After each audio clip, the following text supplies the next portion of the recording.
हाँ देखो, अपन ने कल जो क्लास की थी उसमें 16वां चैप्टर स्टार्ट किया था ना, स्नेह विधि। तो अपन ने स्नेह की परिभाषा की थी, फिर अध्याय के बारे में बात किया था, स्नेह का परिणाम के क्या रिजल्ट निकलता है, स्नेह द्रव के गुण, स्नेह के योग रोगी, स्नेह के अयोग, स्नेह के प्रकार। ठीक है, फिर ये यमक, त्रिवर्त, महान, ये भी देखा था अपन ने।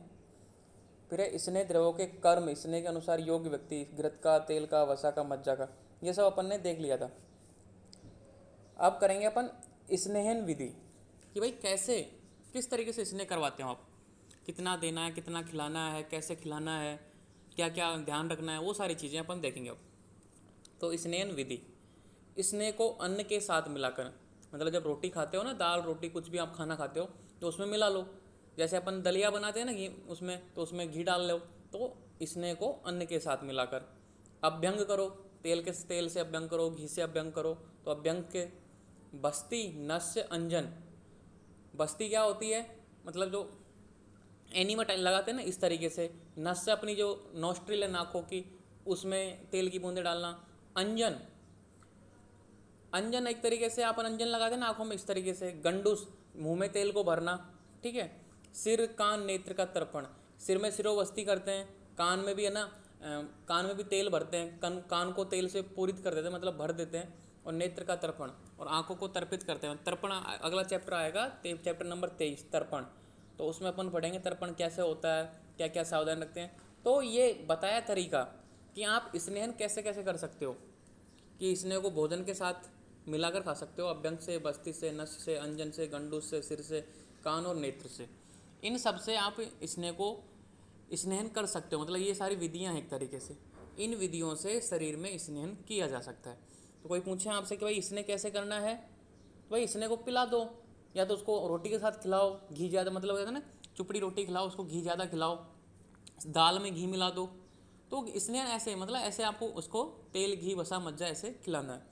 इन सब में से कोई सा भी एक चीज़ यूज़ कर लेनी है। स्नेह काल, भाई कौन से काल में, कौन से टाइम में, कौन से समय में स्नेहन करना चाहिए। तो यहाँ पे बताया कि वॉइस ब्रेक हो रही है, ऐसा कमेंट आया है मेरे पास। सबको आवाज़ आ रही है? हाँ सर, बहुत। अच्छा, एक मिनट रुको।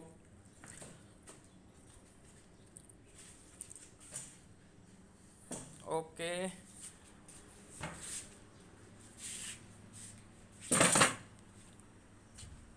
अब आ जाएगी आवाज़ साफ, है ना? अब क्लियर है? Yes sir. ओके।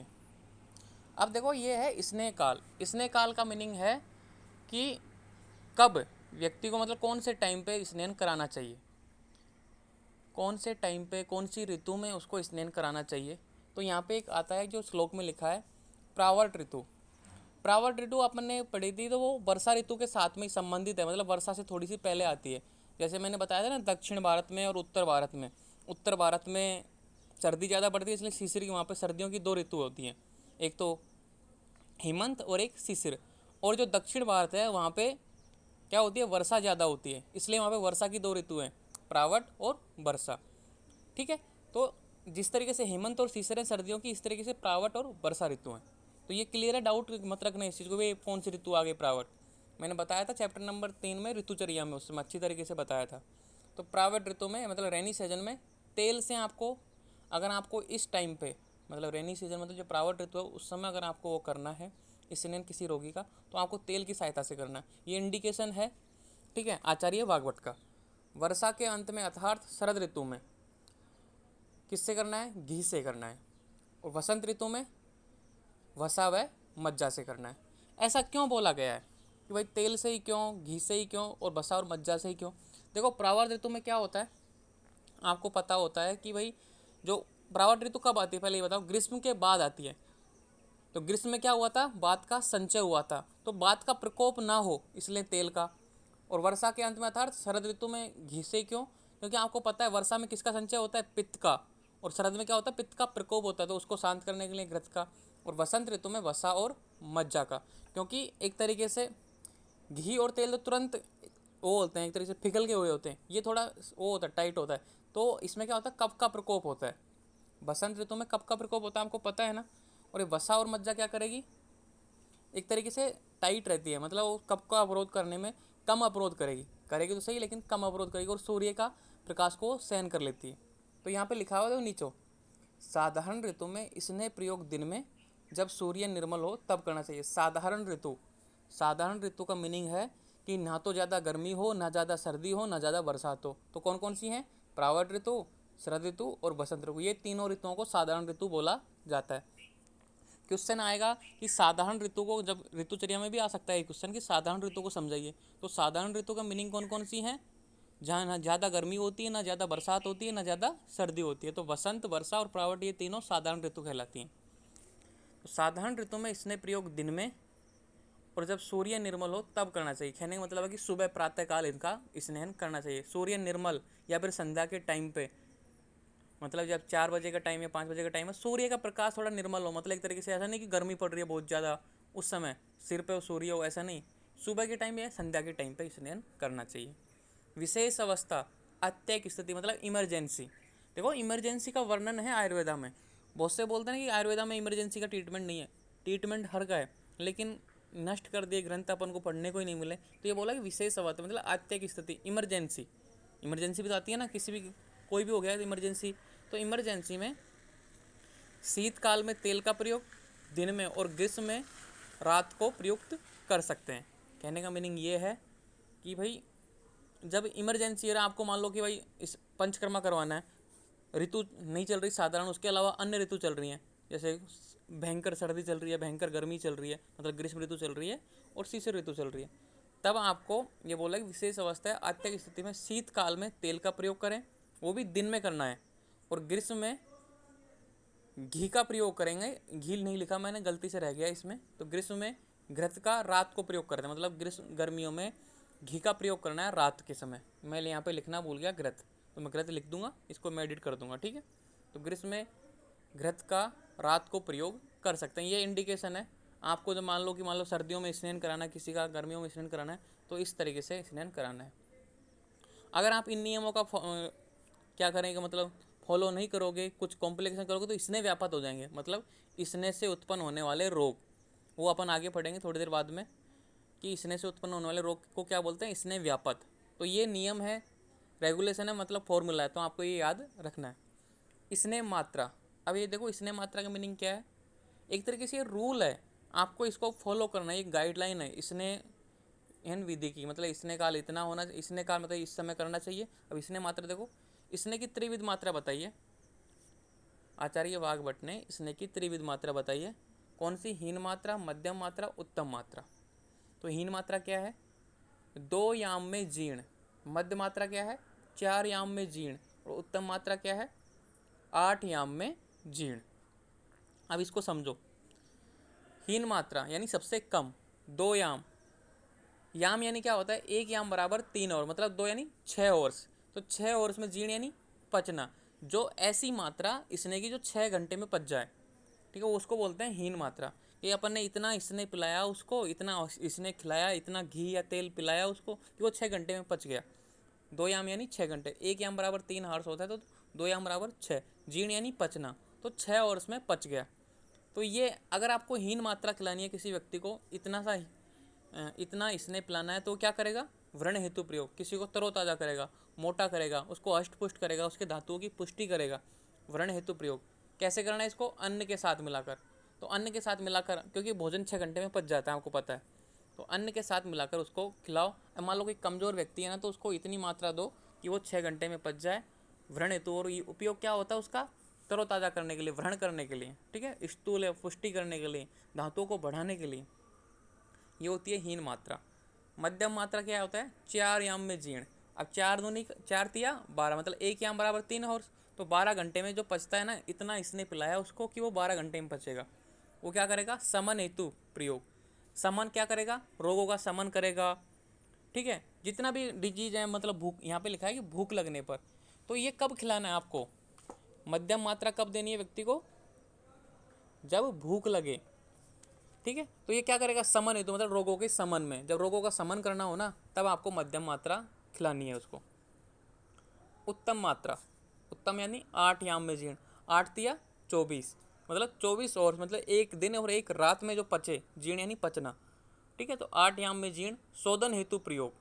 अब शोधन यानी कि बमन विरेचन वस्ती, अगर आपको ये करवाना है, पंचकर्मा करवाना है, तो आपको उत्तम मात्रा पिलानी है, ठीक है। अन्न के जीर्ण होने पर प्रयोग करें, जब भोजन पच जाए, आपने मान लो सुबह भोजन खाया, वो पच गया, उसके बाद में उसको घी पिलाओ, इतना पिलाओ कि वो 24 घंटे में पचे, ठीक है। तो ये स्नेह की त्रिविध मात्रा है।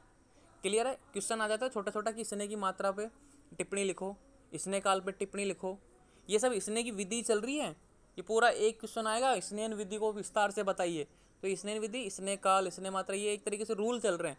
सूत्र होते हैं ना, सूत्र स्थान का मीनिंग क्या है, वो फॉर्मूले बता रहे हैं आपको, हर चीज़ के फॉर्मूले बता रहा है। अपन ने फर्स्ट चैप्टर से लेकर 16 चैप्टर तक आ गए ना, ये सब फॉर्मूले हैं, बेसिक है, फंडामेंटल्स है, मतलब सारे स्थानों का फंडामेंटल सूत्र स्थान में मिलता है। अब देखो स्नेह अवधि कि भाई कितने दिनों तक स्नेह खिलाना चाहिए, मतलब कितना टाइम तक, कितने, एक दिन खिलाना चाहिए, 2 दिन खिलाना चाहिए, 3 दिन तक खिलाना चाहिए स्नेह। तो ये बता रहा है कि अब 3 कोष्ठ हैं, तो कोष्ठों के अनुसार इन्होंने 3 बार बांट दिए, मृदु कोष्ठी, मध्यम कोष्ठी, क्रूर कोष्ठी। तो मृदु कोष्ठी को 3 दिन तक, मध्यम कोष्ठी को 4 से 5 दिन तक, और क्रूर कोष्ठी को 7 दिन तक शुद्ध स्नेहपान कराना चाहिए। कौन बोल रहा है? अपना माइक ऑफ रखा करो ना, कोई डाउट हो तो तब बोला करो। स्नेह अवधि देखो, स्नेह अवधि का मीनिंग ये है कि भाई कितने दिनों तक उसको खिलाना है। तो मान लो कोई मृदु कोष्ठी, मृदु कोष्ठी का मीनिंग समझते हो आप? मृदु कोष्ठी पित्त प्रकृति वाला व्यक्ति मृदु कोष्ठी होता है, ठीक है। मध्यम कोष्ठी किसका होता है? कपच प्रकृति वाला। और क्रूर कोष्ठी वाला वातज प्रकृति वाला। तो जो पित्तज प्रकृति वाला व्यक्ति है, उसको 3 दिन तक स्नेहपान कराना, स्नेहपान कराना है, और 3 दिन में उसका कोष्ठ शुद्ध हो जाएगा। जो मध्यम कोष्ठी वो 4 से 5 दिन लेगा, और जो क्रूर कोष्ठी वातज प्रकृति वाला व्यक्ति है, 7 दिन तक उसको शुद्ध स्नेहपान, देखो यहाँ पर शुद्ध स्नेहपान बोला कि शुद्ध घी पिलाओ या तेल पिलाओ, उसको वसा खिलाओ या मज्जा खिलाओ, शुद्ध खिलाओ, ताकि वो क्रूर कोष्ठी से उसका जो बात बढ़ी हुई थी ना उसके शरीर में, मतलब वातज प्रकृति है, पहले से शरीर में बात बढ़ी हुई है, तो उसको कंट्रोल हो सके। तो ये स्नेह अवधि है। अब देखो ये तो हो गया, मान लो जैसे कि आपने स्नेह विधि हो गई, स्नेह काल इस ऋतु में आपने ध्यान रखा, स्नेह की मात्रा इतनी खिलानी है और कितने दिन खिलाना, ये हो गया, आपने स्नेह करवा दिया, ठीक है। अब है स्नेह पान के पश्चात कर्म, कि भाई स्नेह पान तो करा दिया आपने, लेकिन उसके बाद में क्या क्या कर्म करने हैं, ये इंपॉर्टेंट है। क्वेश्चन आता है इसमें कि स्नेह पान के पश्चात कर्म लिखो विस्तार से। अभी खत्म नहीं हुई है, स्नेह विधि चल रही है, स्नेह विधि में यहाँ तक आ गए, इसने उसने पी लिया। अब ये स्नेह पान के बाद में पश्चात कर्म क्या करेगा कि स्नेहन कर्म के सम्यक हीन अति योग पर विचार करें, कि सम्यक हुआ है कि नहीं, ठीक ठाक हुआ कि नहीं हुआ, या फिर कम हुआ है या फिर ज़्यादा हो गया स्नेह पान, तो उस पर ध्यान रखना है। तो सम्यक योग के क्या लक्षण है, अति योग के क्या लक्षण है, और हीन योग के क्या लक्षण है, इंपॉर्टेंट है, क्वेश्चन आता है। देखो जो पंचकर्मा में है, छोटे छोटे क्वेश्चन आते हैं, ये आपको ध्यान रखना है। 2-2 नंबर के, 5-5 नंबर के बड़े क्वेश्चन नहीं आएंगे, 5 नंबर का, 2 नंबर का, 5 नंबर का, 2 नंबर का, ऐसे क्वेश्चन आएंगे। तो छोटी छोटी चीज़ों पे ध्यान रखना आपको। तो स्नेह पान के बाद पश्चात कर्म, पश्चात कर्म का मीनिंग है कि भाई स्नेह करने के बाद में क्या लक्षण देखने को मिलते हैं व्यक्ति में। तो सम्यक हीन अति योग पर विचार करें, किस तरीके से विचार करना है, उनके लक्षणों को देखना है। किसके लक्षणों को देखना है? जिस रोगी को अपन ने पिलाया, जिस व्यक्ति को अपन ने पिलाया ना, उसके लक्षणों को देखना है। तो सम्यक योग होगा तो क्या लक्षण मिलेंगे, अति योग होगा तो क्या लक्षण मिलेंगे, देखते हैं। सम्यक योग यानी सम्यक स्निग्ध के लक्षण। क्वेश्चन इस तरीके से आ सकता है कि सम्यक योग के लक्षण लिखो, या फिर क्वेश्चन इस तरीके से आ सकता है सम्यक स्निग्ध के लक्षण लिखो। तो क्या लक्षण मिलेंगे? वात अनुलोमन, जो बात थी पड़ी हुई थी शरीर में, उसका अनुलोमन हो गया, मतलब एक अपने सम्यक मार्ग में, नियमित मार्ग में कोई अवरोध नहीं होगा, बात का अनुलोमन हो जाएगा, आराम से बात गति करेगी, कोई प्रॉब्लम नहीं आएगी। बात का अनुलोमन मतलब बात नष्ट हो जाएगी। मल का स्निग्ध, जो अपना मल था, रूखा सूखा था, वो स्निग्ध हो जाएगा और ढीला हो जाएगा, ठीक है। किसी के व्यक्ति का मल टाइट आता है तो उसको स्नेह पान मिलाओ, तो उसका मल का स्निग्ध हो जाएगा और मल ढीला हो जाएगा। अगर ये गुण देखने को मिल रहे हैं, उसकी बात की अनुलोमित हो गई, मल ढीला आ रहा है, स्निग्ध आ रहा है और ढीला आ रहा है, तो उसका मतलब स्नेहपान हो गया, उसने अच्छी तरीके से काम किया, उसका सम्यक योग हुआ है। अग्नि का बढ़ना, उसको भूख लगने स्टार्ट हो गई, अग्नि उसकी बढ़ गई।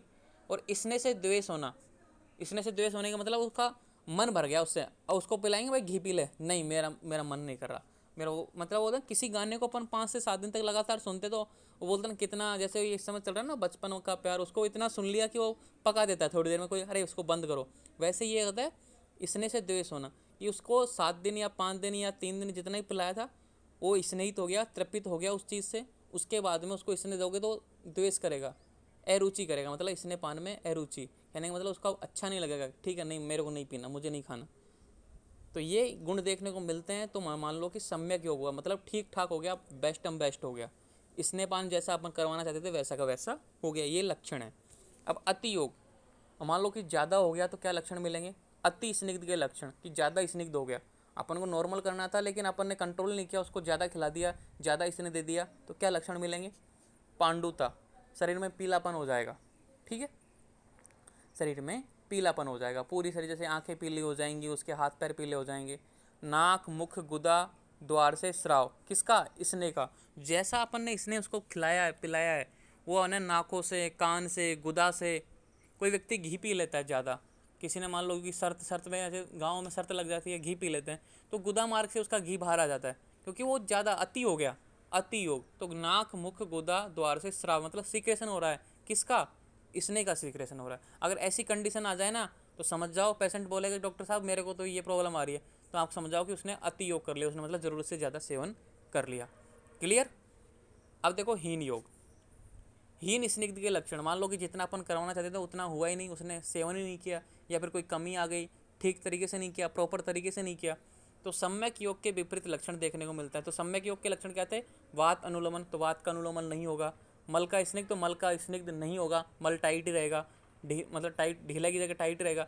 अग्नि का बढ़ना, मतलब अग्नि नहीं बढ़ेगी। इसने से द्वेष होना, मतलब उसको इसको अभी भी इसने अच्छा लगेगा, क्योंकि वो हीन योग अभी, तो इसके विपरीत लक्षण इसमें देखने को मिलेंगे।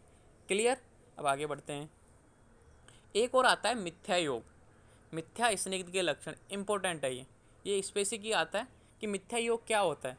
मतलब जो कर्म करते हैं ना उसमें कोई ने गड़बड़ कर दी, कैसे? अमात्रा में, एक तो नियमित मात्रा में नहीं बुलाया, कम ज़्यादा कर दिया, या फिर अहित काल में, जैसे कि सर्दियों में खिला दिया, गर्मियों में खिला दिया, बिना रूल रेगुलेशनों को ध्यान दिए, ज़्यादा बरसात बरस रही तो उस समय उसको पिला दिया।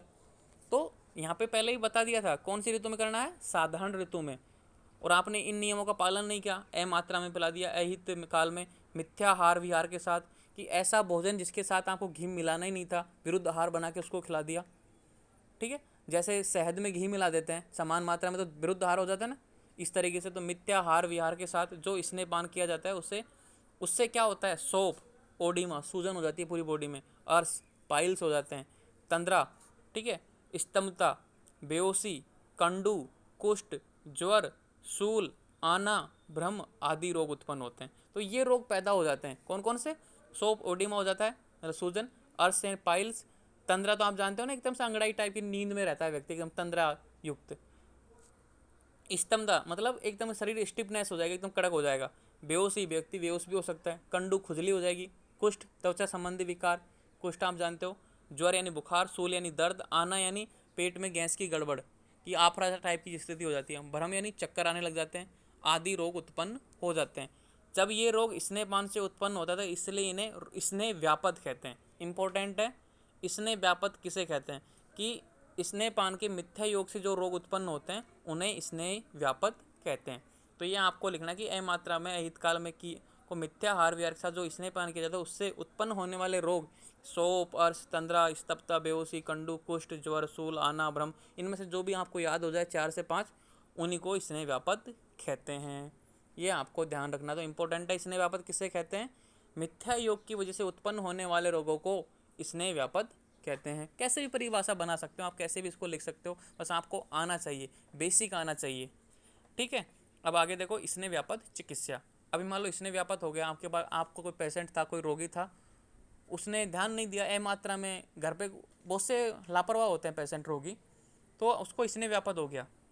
वो बोलेगा डॉक्टर साहब मुझे तो चक्कर आ रहे हैं, पता नहीं क्या कर दिया आपने, कौन सी टैबलेट खिला दी मुझे, पता नहीं क्या हो गया, मुझे तो दर्द हो रहा है, ठीक है, उसको सूजन हो गई, तो वो आपके पास आएगा भागा भागा, फ़ोन पे बताएगा, तो उसको फिर क्या चिकित्सा बताओगे स्नेह व्यापक चिकित्सा में?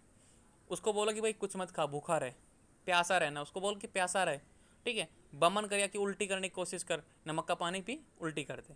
स्वेदन कर, मतलब हीट के साथ रहे या फिर धूप में रहे तो स्वेदन हो जाएगा बॉडी का।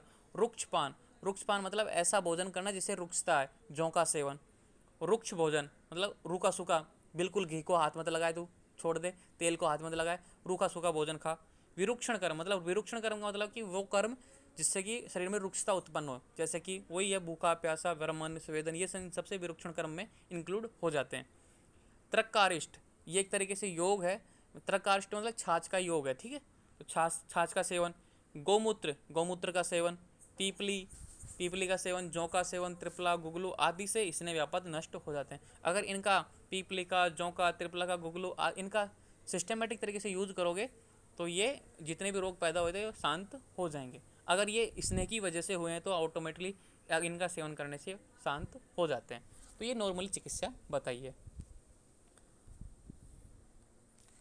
अब देखो, पहला लाइन था स्नेह पान के पश्चात कर्म की, ये पहली लाइन थी। पहली लाइन में इतना कुछ था। अब ये दूसरी लाइन क्या है, इसने सम्यक योग जानकर, अगर मान लो ठीक ठाक हो गया, मान लो कि ये लक्षण मिल गए, कौन से, सम्यक योग वाले, तो क्या बोला है कि सम्यक योग जानकर स्नेह के बाद उष्ण जलपान करें। कि भाई सम्यक उसका मल ढीला हो रहा है, उसको मतलब स्नेह से द्वेष हो रहा है, सब कुछ ठीक ठाक है, तो उसको बोलो कि आप गर्म पानी पिए, कि उष्ण जल का पान करें, गुनगुना पानी पिए, ठीक है। अपवाद क्या है, तुर्वक तेल और भल्लातक तेल, ये दो ऐसे तेल हैं, अगर इनका सेवन करके उसने स्नेह पान किया है तो उसको बोले भाई शीतल जल ही पीना है। क्यों? क्योंकि इनका वीर्य उष्ण होता है, इनका वीर्य उष्ण होता है। तुर्वक तेल का और भल्लातक तेल का वीर्य उष्ण होता है, तो इसलिए इनको अनुपान शीतल है।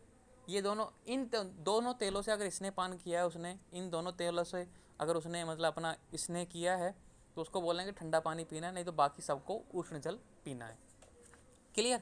अब ये आगे बोलो कि जितने दिन तक स्नेह पान किया हो उतने दिन आहार विहार से परहेज करें। जैसे मृदु कोष्ठी को 3 दिन था, मध्यम कोष्ठी को 4 से 5 दिन था और क्रूर कोष्ठी को 7 दिन था। तो ये बोल रहा है कि जितने दिन तक स्नेह पान किया हो, जितने दिन तक स्नेह पान किया हो उतने दिन आहार विहार से परहेज करें, मतलब उन दिनों से सिस्टमेटिक तरीके से भोजन करें। कैसे? संजन क्रम अपनाएं। अब ये क्या होता है संजन क्रम? ये अपन को चैप्टर नंबर 18 में डिटेल में स्टडी करेंगे। वही है पेया विलेपी, कृत अकृत, ठीक है। पेया, पेया क्या होता है आपको पता है, चैप्टर नंबर 5 में अच्छी तरीके से पढ़ा है। विलेपी, अकृत और कृत मांस रस का सेवन एक सिस्टमेटिक तरीके से, भाई एक काल ये खाना है, पेया पीना है, 2 काल विलेपी खाना है, पर मांस रस का सेवन करना है, बिना छुकेगा फिर छुके मांस रस का सेवन करना है। इस तरीके से जो सिस्टमेटिक तरीके से भोजन करते हैं ना, उसको संजन क्रम कहते हैं, मतलब एक तरीके से हल्का भोजन। अपन बताएंगे, मैं चैप्टर नंबर 18 में आएगा पूरा डिटेल में, तो मैं आराम से समझा दूंगा। अभी तो बस याद रखो कि संजन कर्म कराएं। स्नेहन के बाद स्वेदन कब? अब स्नेहन के बाद अगला चैप्टर आता है ना स्वेदन, कि स्वेदन करवाना होता है, स्नेहन के बाद में स्वेदन करवाना होता है, तो कब करवा सकते हैं? स्निग्ध द्रव्य उष्ण जांगल मांस खिलाकर स्वेदन करें। तो जितने दिन तक अपने स्नेहपान किया उतने दिन वेट करो, ठीक है, संजन क्रम अपनाओ, उसके बाद में उस व्यक्ति को स्निग्ध खिलाओ। स्निग्ध द्रव मतलब आदि घी वाला भोजन खिलाओ, उष्ण मतलब अच्छा गरम गरम उसको जांगल मांस पिलाओ, फिर उसका स्वेदन करो। तो खिलाकर स्वेदन करना है। समझ में आया कब करना है? कि भाई अपन ने आज उसको मतलब कंप्लीट हो गया, उसका स्नेहपान कंप्लीट हो गया आज, तो उसको 3 दिन तक अपन ने स्नेहपान कराया, तो 3 दिन तक वेट करो। वेट करने के बाद में फिर चौथे दिन उसको क्या करना है, स्निग्ध द्रव्य उष्ण मतलब गर्म और मतलब चिकनाई युक्त भोजन उसको खिला के उसका सेवन करना है। पर स्नेहन के बाद में बमन विरेचन कब करवाना है? 3 दिन के बाद, कि 3 दिन का फिर उसको गैप दो, उसके बाद में उसको क्या कराना है, बमन और विरेचन। क्वेश्चन आएगा, क्वेश्चन यहाँ तो नहीं आएगा, पीजी में आ सकता है कि स्नेहन के बाद बमन और विरेचन कब करवाते हैं, कि भाई 3 दिन का गैप देने के बाद में स्नेहन के बाद में बमन विरेचन करवाते हैं। तभी तो 126 दिन लग जाते हैं पंचकर्मा करवाने में, पूरा कंप्लीट करवाने में 126 दिन लग जाते हैं पूरा, ठीक है। तो ये हो गया पूरी तरीके से क्या, स्नेह की विधि।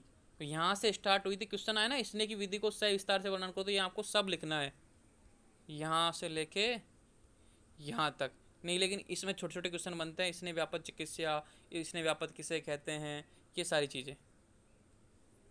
अब देखो हच्च पे, अच्छ पे क्या है, एक छोटी सी क्वेश्चन आ जाता है, अच्छ पे से आप क्या समझते हैं, अच्छ पे की परिभाषा लिखो। शुद्ध रूप से केवल स्नेह का प्रयोग अच्छपान कहलाता है, मतलब अच्छ पे या अच्छपान कहलाता है। शुद्ध रूप से केवल स्नेह, कि बिना किसी को मिलाए हुए डायरेक्ट घी पिलाओ उसको, डायरेक्ट तेल पिलाओ, डायरेक्ट बसा का सेवन कराओ, डायरेक्ट मज्जा का सेवन कराओ, उसमें कुछ मत मिलाओ, ना तो उसको नस के माध्यम से दो, ना उसको बस्ती के माध्यम से दो, कुछ नहीं, डायरेक्ट उसको खिलाओ। चम्मच से घी पिलाओ, चम्मच से वसा खिलाओ, चम्मच से, ठीक है, सब कुछ करो डायरेक्ट शुद्ध रूप से, केवल कुछ मिलावट मत करो उसमें, शुद्ध रूप से केवल स्नेह का प्रयोग करना अच्छपान कहलाता है। यह अद्भुत शक्ति वाला होता है, मात्रा में अधिक होने से प्रभुत वीर्यशाली होता है। कि भाई अब डायरेक्ट है, इसमें कुछ एक्स्ट्रा मात्रा है ही नहीं किसी चीज़ की, शुद्ध है। अब देख 100% शुद्ध है, कोई चीज़ 100% शुद्ध है तो काम तो अच्छी करेगी ना। तो सिंपल सी बात है कि ये अद्भुत शक्ति वाला, अब शुद्ध चीज़ तो हमेशा काम करेगी। यह अद्भुत शक्ति वाला होता है मात्रा में अधिक होने का। मात्रा में अधिक क्यों है? क्योंकि अन्य मात्रा की कोई मिलावट नहीं है, कोई फालतू की चीज़ इसमें मिली हुई नहीं है, ओनली शुद्ध है, 100% प्योर है। तो मात्रा में अधिक होने से प्रभुत वीर्यशाली होता है, मतलब जल्दी काम करने वाला होता है। यह इसने की श्रेष्ठ कल्पना है। सिंपल सी बात है, इससे अच्छी कुछ चीज़ हो सकती है, मान लो कुछ भी मिला दो उसमें थोड़ा सा भी तो कम ही पड़ेगा, क्योंकि उसमें इसने की जगह दूसरी मात्रा आ गई। तो यह इसने की श्रेष्ठ कल्पना है, इसके प्रयोग से इसने अति शीघ्र हो जाता है। तो मतलब जैसे किसी व्यक्ति ने मान लो आज 1 गिलास घी पी लिया ना, अगर उसका कैपेसिटी नहीं है उसकी पचाने की, ठीक है, तो उसके जो गुदा मार्ग है, कान है, नाक है, उनसे घी बाहर आ जाता है। तो ये इसने की श्रेष्ठ कल्पना है, प्रयोग से इसने अति शीघ्र हो जाता है। तो किसी को अगर फास्ट काम करवाना, टाइम नहीं है ना, बोलते ना आजकल डॉक्टर साहब मुझे टाइम नहीं है, थोड़ा जल्दी करो काम, तो उनके लिए अच्छे पे है। देखो हर चीज़ है, आप डॉक्टर बनोगे तो आपको हर चीज़ मिलेगी, टाइम टू टाइम चाहिए, एक सिस्टमेटिक तरीका भी मिलेगा, आपको फास्ट प्रोसेस करने का भी तरीका मिलेगा। वह आपके ऊपर है कि आप किस तरीके से करते हो। अब है इसने की विचारणा। इसने विधि में इसने द्रव्यों को जिस रूप में प्रयोग किया जाता है विचारणा कहलाती है। अब अपन ने इसने विधि में देखो यहाँ पे क्या देखा था, इसने विधि में इसने को अन्न के साथ मिलाकर तो ये बोल रहा है यहाँ पे कि इसने विधि में इसने द्रव्यों को जिस रूप में प्रयोग किया जाता है विचारणा कहलाती है। भाई किस किस तरीके से आप इसने का धारण कर सकते हो, किस किस तरीके से। तो आचार्य वाग्भट क्या बोलते हैं, आचार्य वाग्भट ने रसभेद से इसकी विचारणाएं 63 व अच्छ पे 1 इस प्रकार 64 विचारणाएं आती हैं। तो रसों के अनुसार आचार्य ने वाग्भट ने बताई है कि 63 रस के भेद होते हैं। अपन ने चैप्टर नंबर 9th या 10th में बताया था, 10th है, रसभेदीय चैप्टर 10वां है। हाँ, तो रसभेदीय चैप्टर में बताया था कि इसने के वो रस के 63 भेद होते हैं। जैसे मधुर, फिर मधुर, अम्ल, अम्लवण, कटु, उनके जोड़े जोड़े बना के बनाए थे मैंने 63 भेद। आपको मैंने पूरा चार्ट भेजा था उसका PDF में।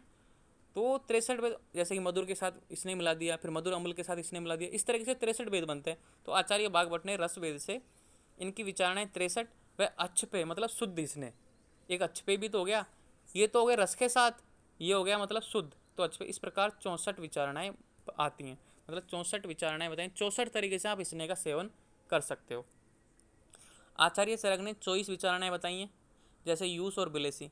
तो आचार्य चरक का भी मैंने यहाँ पे ऐड कर दिया कि आचार्य चरक ने 24 बताई हैं, जैसे कि यूस में, बिलेसी में, बिलेपी में, मांस रस में, कृत मांस रस में, अकृत मांस रस में, ठीक है, दलिया में, खिचड़ी में, ओदन में, इस तरीके से 24 बताई हैं उन्होंने।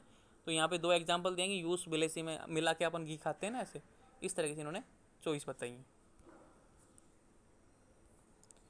अब